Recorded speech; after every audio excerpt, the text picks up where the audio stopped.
ইফতার special মচমচে এবং ফুলকো বেগুনি তৈরি করে দেখাবো আজকে। আশা করছি অনেক বেশি ভালো লাগবে রেসিপিটি। খুব সহজভাবেই দেখিয়েছি। একদম ঘরে থাকা কিছু সাধারণ উপকরণ দিয়ে আজকে বেগুনিগুলো তৈরি করে দেখাবো। আর যেগুলো একদমই দোকানের মতো এরকম ফুলকো থাকবে, অনেক টিপস সহকারে।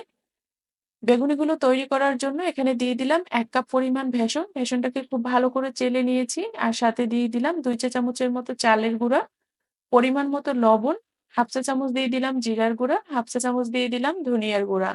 সাথে দিয়ে দিব ১/২ টিস্পুনের মতো হলুদের গুঁড়া আর মরিচের গুঁড়া দিয়ে দিলাম ১ চা চামচ। সাথে ১/২ চা চামচ দিয়ে দিলাম বেকিং পাউডার।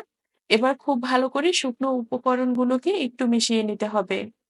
চালের গুঁড়াটা দিলে অনেক বেশি মুচমুচে হয় বেগুনিগুলো। এবার এখানে পরিমাণ মতো পানি দিয়ে দিলাম। অল্প, অল্প করে পানি দিয়ে দেব আর সাথে ১ চা চামচ আদা রসুন বাটা দিয়ে দিলাম। এবার খুব ভালো করে আদা আর রসুনটাকে মিশিয়ে নেব।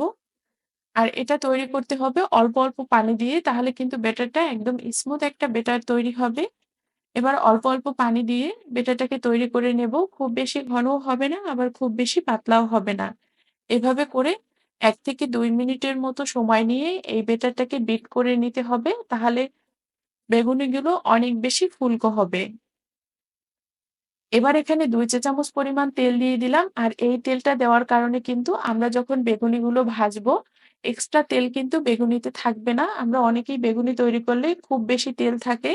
তো এই কাজটা অবশ্যই করবেন। এখানে একটা বেগুন নিয়েছি আর বেগুনটাকে একদমই পাতলা করে একটু কেটে নিয়েছি। খুব বেশি পাতলাও না, আবার খুব বেশি মোটাও না। এভাবে করে আমি বেগুনিগুলো কেটে নিয়েছি।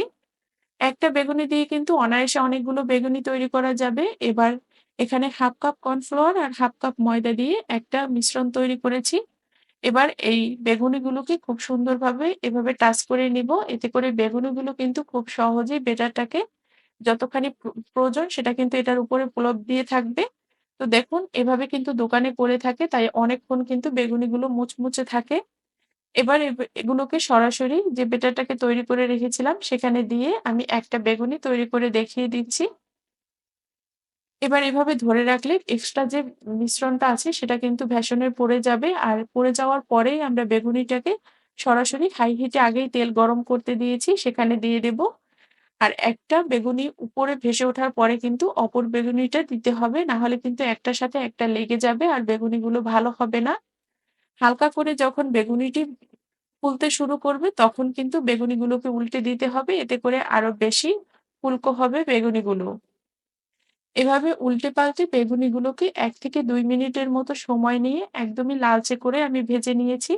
এবার এগুলোকে তুলে নেব। আমি আরো কয়েকটি বেগুনি তৈরি করে আপনাদেরকে দেখিয়ে দিচ্ছি। আশা করছি বেগুনির রেসিপিটা আপনাদের কাছে অনেক বেশি সহজ মনে হয়েছে এবং ভালো লাগবে। আর এই বেগুনিগুলো তৈরি করার পরে ১ থেকে ২ ঘন্টার মতো কিন্তু অনায়াসেই রেখে খেতে পারবেন। একদমই বেগুনিগুলো নরম হয়ে যাবে না। এখানে চালের গুঁড়াটা অবশ্যই ইউজ করবেন। এতে করে বেগুনিগুলো অনেক বেশি ক্রিসপি হয় আর খেতেও অনেক বেশি ভালো লাগে। আর মিডিয়াম আঁচেই কিন্তু বেগুনিগুলোকে ভেজে নেবেন। তাহলে কিন্তু বেগুনিগুলো অনেক বেশি ভালো হবে।